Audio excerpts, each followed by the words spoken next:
Hello, thank you so much for volunteering to help us take care of our Wildwood school garden. This brief video will help orient you to the space that you can care for the garden as best as you can this summer. Thank you so much again.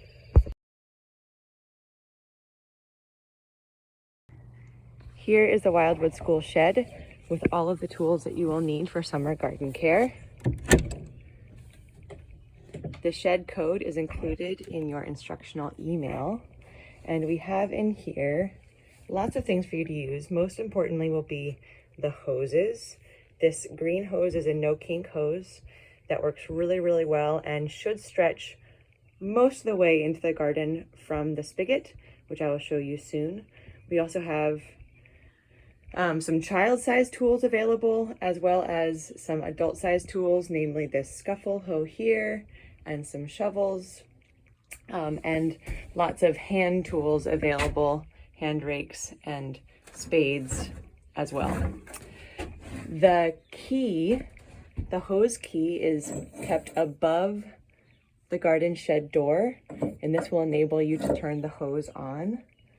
And watering cans are also available in the event that you would prefer to use watering cans instead of hoses. There are some garden gloves available for you here. Please feel free to use these.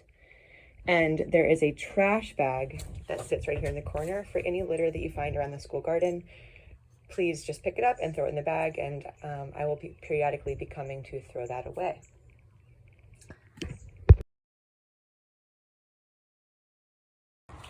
I'll now take you on a brief tour of the school garden so you can see what's growing.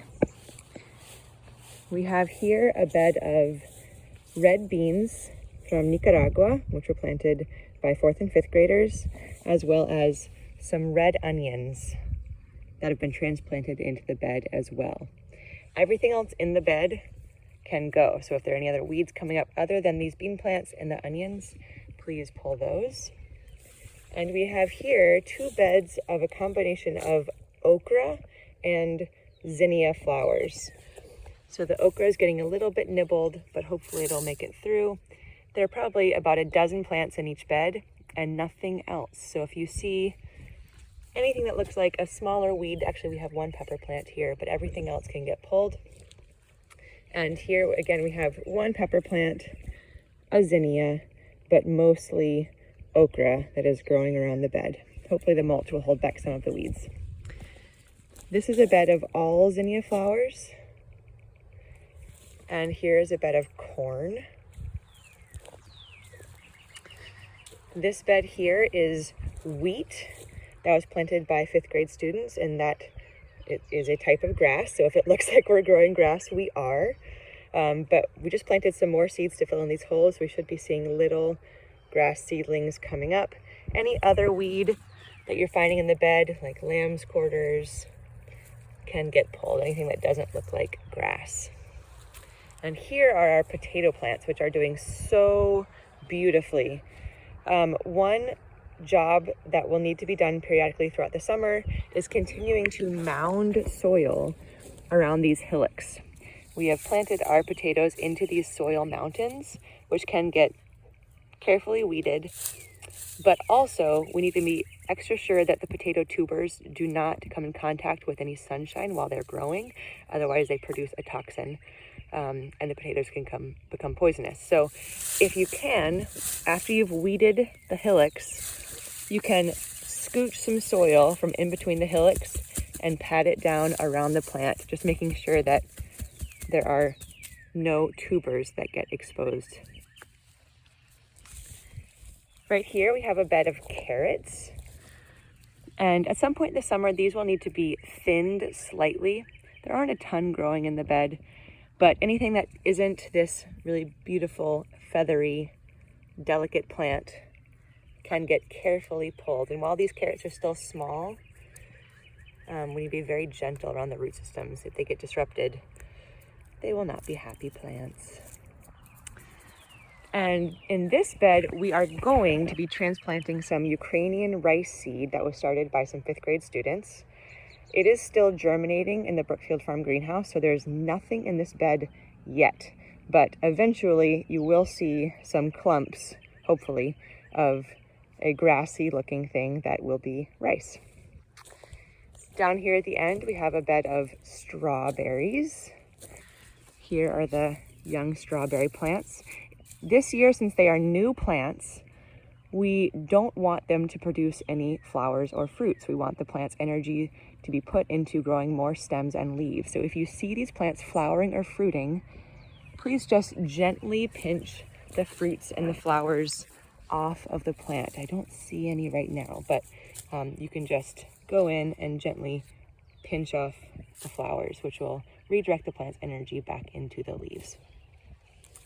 And here is a bed of chives and sage. We just planted some chocolate mint here and a very baby lavender plant here.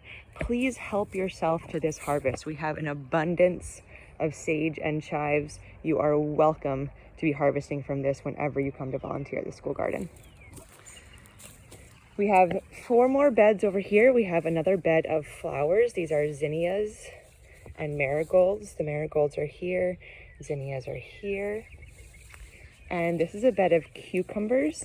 These will start to fruit over the summer. So if you are here and you are finding ripe cucumbers, you know that they are ripe when the butts have fully filled out and they're not pointy, but they are rounded on both ends. Please harvest and enjoy. In this bed, we have just planted some more wheat seeds. You can see the tiny wheat berries here. Hopefully these will be germinating in the next few weeks, but there's nothing here yet. And some tomatoes. Again, these fruits will start to come into season this summer. So if you are here and you're finding ripe tomatoes, please help yourself. When you are watering, the hose spigot is around the corner, so it's a little bit of a stretch from the school garden. So you'll grab the hose from the shed, you'll grab the hose key, and you'll walk it all the way over to the spigot on the wall where you can attach the hose.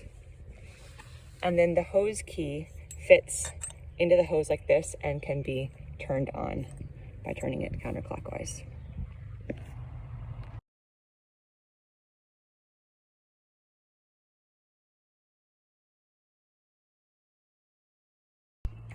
And the last crop that needs to be cared for this summer in the school garden are our 2 brand new apple trees.